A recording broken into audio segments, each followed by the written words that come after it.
മലപ്പുറം കവളപ്പാറ ദുരന്ത ബാധിതർക്ക് വാങ്ങിയ ഭൂമി മുസ്ലിം ലീഗ് നേതാവ് തട്ടിയെടുത്തു. പുനരധിവാസത്തിന് വാങ്ങിയ ഭൂമിയിൽ 25 സെന്റ് സ്ഥലം മുസ്ലിം ലീഗ് പോത്തുകല്ല് പഞ്ചായത്ത് അംഗം കൈക്കലാക്കി വാഴകൃഷി നടത്തുകയാണ്. KT സ്വാലിഹ് നൽകും വിവരങ്ങൾ. റിപ്പോർട്ട് കാണാം.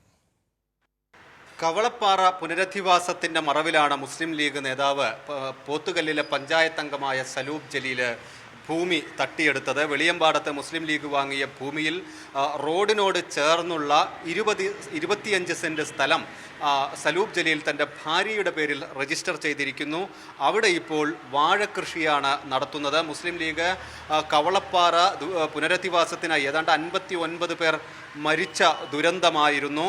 വലിയ തോതിൽ മുസ്ലിം ലീഗ് ഇതിൻ്റെ പേരിൽ പണപ്പിരിവ് നടത്തിയിരുന്നു. വിദേശത്ത് സംഘടനകളുടെ ഒക്കെ വഴി വലിയ പണപ്പിരിവ് മുസ്ലിം ലീഗ് നടത്തിയിരുന്നു. പക്ഷേ ഒരാൾക്ക് പോലും കവളപ്പാറ ദുരന്തത്തിന് ഇരയായ ഒരാൾക്ക് പോലും ഏതെങ്കിലും ഒരു കുടുംബത്തിന് പോലും മുസ്ലിം ലീഗ് ഇതുവരെ 1 സെന്റ് ഭൂമി പോലും ഈ മേഖലയിൽ നൽകിയിട്ടില്ല.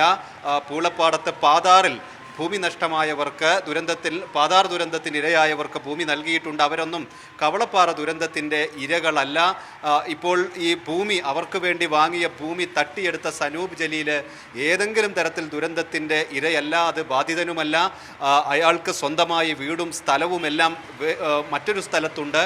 എന്നിട്ടാണ് ഈ ദുരന്തത്തിനിരയായവർക്ക് വാങ്ങിയ ഭൂമി കൈക്കലാക്കി അവിടെ ഇപ്പോൾ വാഴകൃഷി ചെയ്യുന്നത്. ഇവിടെ ഒരു വീട് പോലും മുസ്ലിം ലീഗ് വെച്ച് നൽകിയിട്ടുമില്ല. 2 വീട് നിർമ്മാണത്തിലിരിക്കുന്നുണ്ട്. അതാവട്ടെ ലൈഫ് പദ്ധതിയിൽ വീട് ലഭിച്ചവരാണ്.